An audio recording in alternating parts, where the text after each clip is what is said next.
Hi everybody, thank you so much for coming. Yay. Yay!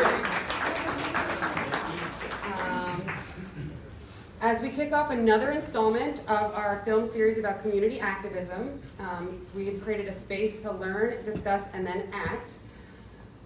I want to welcome you all to Red Hook. Thank you for making the trek out here. For those of you who may not know about Resilient Red Hook, I'm Victoria Alexander, the chair currently of Resilient Red Hook, which is a community initiative that grew out of Superstorm Sandy. Our mission is to protect and strengthen Red Hook, its people, its economy, and its historic working waterfront, while ensuring that our community has a say in the decisions that shape our future. And right now, one of the biggest decisions being made about our future is happening right here at the Brooklyn Marine Terminal. The city wants to shrink our working waterfront, make us ill-prepared for the future, and build thousands of new apartments. In 6 months, make this plan.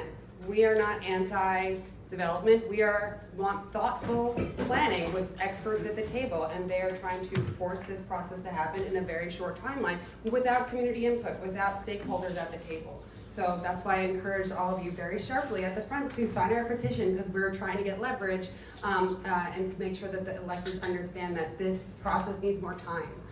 That's all we want is more time to have a thoughtful process. And we know that once we lose industrial land, we will never get it back. When we fail to plan for resiliency and climate change, we leave our communities vulnerable for displacement, economic instability, and environmental devastation. That's why we're fighting for more time to ensure that the planning process for Brooklyn Marine Terminal is thoughtful, transparent, and guided by resiliency and environmental lens. One that truly protects our community's future, and we need your help, so sign the petition.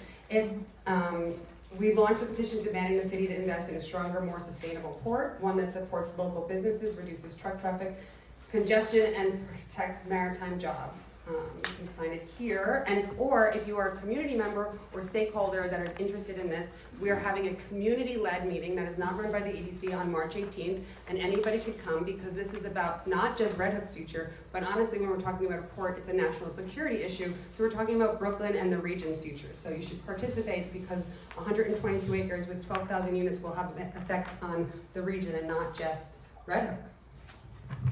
So why this film series? The fight for Red Hook is not happening in isolation. Across the country and the world, communities are battling against displacement, environmental injustice, and top-down decision-making. Through this film series, we're learning from those struggles and bringing those lessons home. We watched Emergent Cities, where grassroots activists are led the charge for a just and sustainable development in Industry City. We recently watched The Battle for Brooklyn, a film that exposes the fight against gentrification and unchecked real estate powers at Atlantic Yards. Tonight, we turn inward to our history, because to shape our future, we have to understand our past.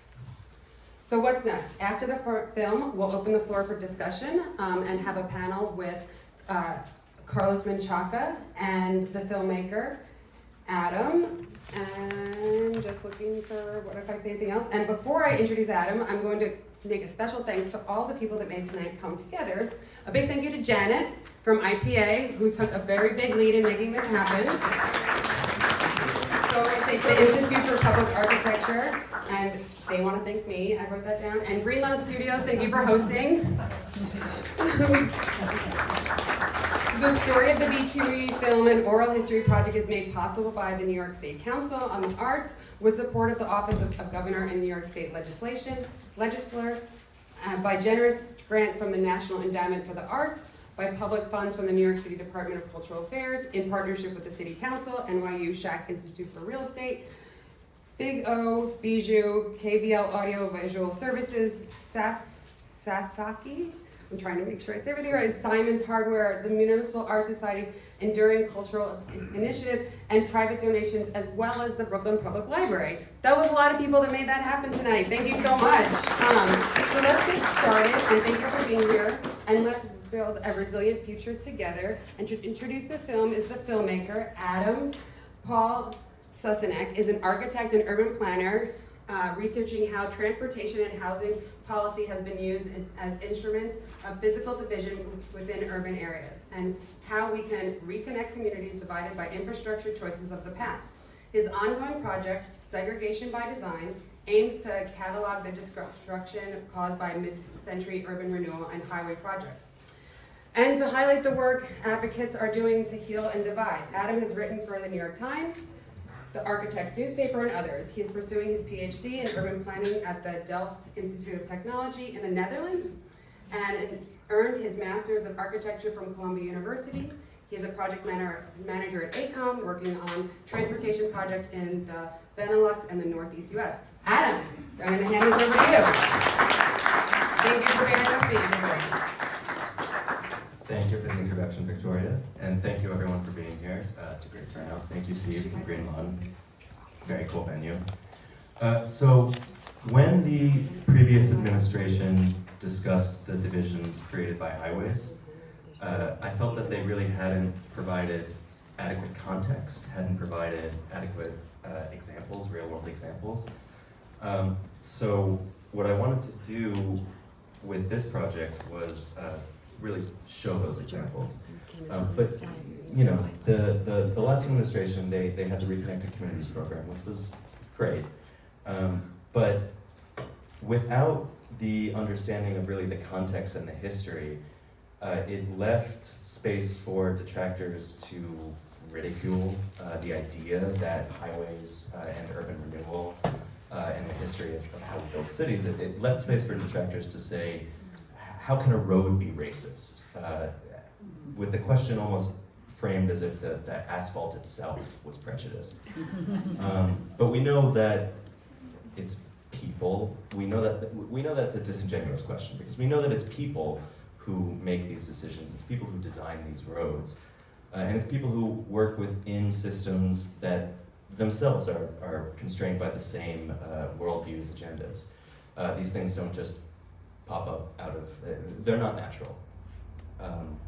So what I wanted to do, again, was basically with Segregation by Design, was to provide a mountain of examples and provide examples in a way that I felt was accessible.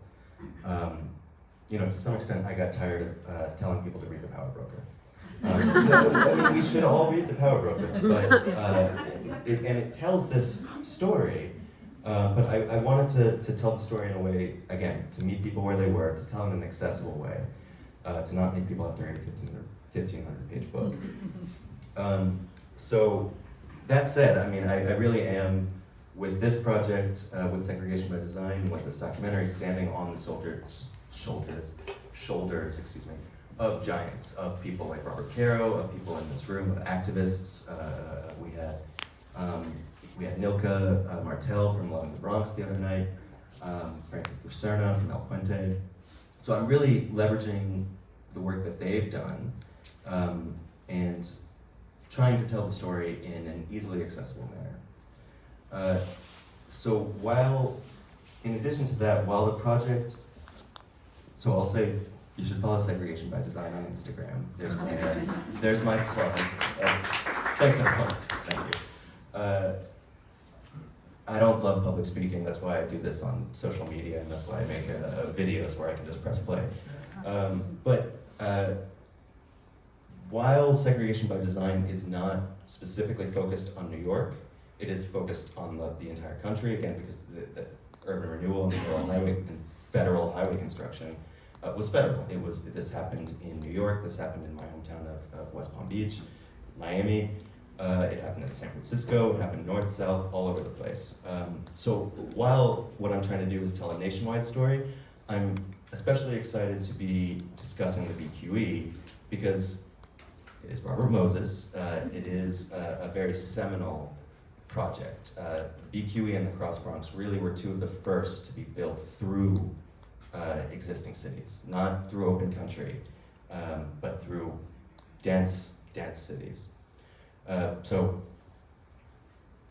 I'm happy to be talking about this. And looking forward, I'm working with the Institute for Public Architecture you can speak with Janet at the back about this, who is working on a project called Modeling Community Visions for a Future Without the BQE, in which the IPA, the Institute for Public Architecture, will be creating a series of physical models of the entire BQE right-of-way, with which community members can redesign the freeway as they see fit. The models are very cool. So speak with Janet if you're interested in that. They're going to be hosting a series of meetings throughout the spring and summer.